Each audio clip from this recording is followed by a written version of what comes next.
we actually came across this Asian children's literature collection. So some of the books that we looked at were Attack of the Swordfish and Other Singapore Tales, Badang, as well as Badang the Warrior series.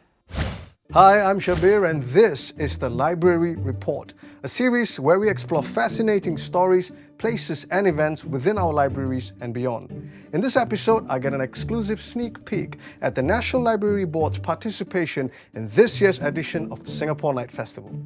This year, NLB will be collaborating with renowned Singapore-French multi-disciplinary studio Wito to produce an installation inspired by an iconic legend many of us might be familiar with. As part of the involvement in this year's festival, NLB is also organizing All Things Singapore, an exciting lineup of events where visitors will be invited to experience creative renditions of Singapore's past and stories through art installations and programs.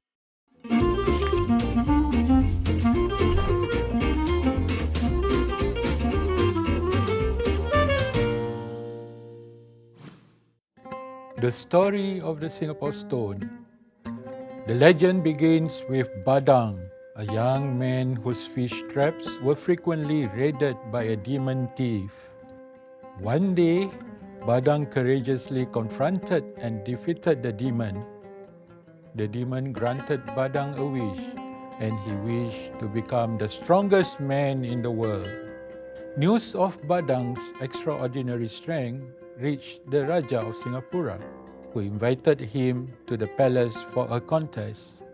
Among the challenging tasks, the final one was to lift a large rock near the king's palace. Badang lifted the rock and hurled it a great distance, and it landed at the mouth of the Singapore River. It lay there till 1843, when the British blew it up to make way for colonial living quarters. All that is left of the Singapore stone today is a small fragment that is now on display at the National Museum of Singapore. We'll be speaking to the designers at Wito about how the legend of Badang had inspired their latest work, A Stone's Throw Away. Can you share with us why the legend of Badang was so significant in the conceptualization of A Stone's Throw Away? So it's a very, very interesting question, because the story of Badang, it is so important in the Singapore culture, the shared memory, the collective memory that every Singaporean has, because it's a story that is being told at school, by parents, by elderly. So as a child, these stories were told to us multiple times. And so when we tried to come up with the idea for the Singapore Night Festival, we thought it would be perfect because the legend of Badang, who threw the stone down the hill, was actually sited within the Bras Basah and Bugis district. What was your research process like? So we started to look into the National Archives and to see what are the elements that can nurture us.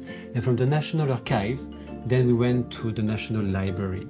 We actually came across this Asian children's literature collection, which helped us in understanding the story of Badang. So some of the books that we looked at were Attack of the Swordfish and Other Singapore Tales, Badang, as well as Badang the Warrior series. This commitment to collecting and preserving literature from Southeast Asia and Singapore is upheld by National Library Singapore, where the special collection can be found. Hi, Juffri. Hi. So can you tell us what the ACL is?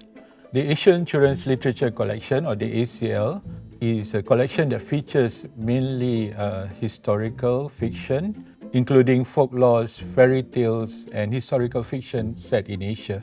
Can you tell us what makes the ACL collection so unique? Okay, since 2022, the ACL collection has been inscribed in the UNESCO Memory of the World Committee for Asia and Pacific. We have about 14,000 titles, within which 5,000 are the subset of the historical ACL, with books which were published from 1890 to 1990 and comprises mainly in English, Chinese, Malay and Tamil. What makes collections like the ACL so important? Having captivated the imagination of the young and the young at hearts for many generations, these special collections comprise of stories on literature, history, folk tales and society that will continue to be of interest for many generations. These stories reflect the values such as filial piety, honor, respect and chivalry, and these enduring qualities we want to pass down to the next generation. These unforgettable legends and literature are not just preserved, but are brought to life by the people of today. And now today's generation have a new opportunity to experience the folk tale of Badang through Wito's Singapore stone installation. And what would you want the visitors to experience actually when they're right there? So in order to activate the whole installation, groups of people will have to come around the stone. So only when the panels are all activated at the same time, the lights from inside of the stone will light up. So the idea of teamwork, the idea of co-creation is how when you work together, you'll be able to achieve something. And in this case, which is to light up the installation. Could you tell us more about the fabrication process? The size of the stone is 3 meter by 3 meter as indicated, as found in the archive. So we wanted to really stick to that size to welcome the people. But that was a challenge by itself. So we had to design it in a way that it is properly triangulated with a geometrical order, so the load can be properly transferred from the top all the way to the bottom to ensure its stability. So initially we wanted the triangles to be prefabricated in the factory, but when we realized that we couldn't do that, instead we decided that we needed to have a skeletal structure made of steel members and with plywood panels encasing both sides of the structure. In doing that, we ensured that the structure was actually more stable and it is also able to achieve the desired circumference and height that we required. And following that, like once we have the skeleton, then we could work out a scheme.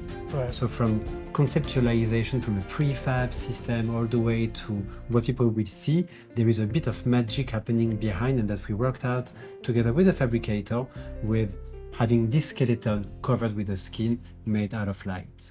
Where can visitors experience this exciting installation? So our installation is actually at the foot of Fort Canning Hill, right in front of the National Museum. When we were researching on the stone itself and the location, so together with Aditya, we were seeing that the stone was thrown from Fort Canning toward the Singapore River. That is today the Bras Basah Bugis environment.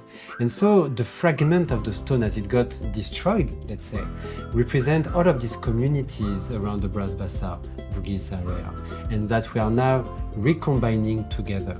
Another interesting point is that this fragment of stone is now located at the National Museum of Singapore. So once you have visited the installation, you can actually make your way down into the gallery and take a look at the stone yourself. So what would you like visitors to take away after experiencing the installation? First of all, it is to have fun. We want people to come to the night festival, to enjoy, to be in the night together, to meet other people and to collaboratively participate to this immersive, interactive art installation. Definitely, we also want the visitors to understand the story of Badang and how the story of Badang and the Singapore stone relates to the Bras Basah and Bugis district. While only a fragment of the Singapore stone survives today, its enduring legacy remains alight in the Bras Basah Bugis district and among the pages of the Asian children's literature collection. Don't forget to catch a stone's throw away at Fort Canning when the Singapore Night Festival launches on the 18th of August. Also check out the description below for more exciting programs happening at All Things Singapore 2023. Thank you for watching this episode of the Library Report. If you enjoyed this video, give it a like and comment below on other NLB programs that you would like to see next time. Do subscribe to the channel and click on the notification bell to get notified when we upload a video next time.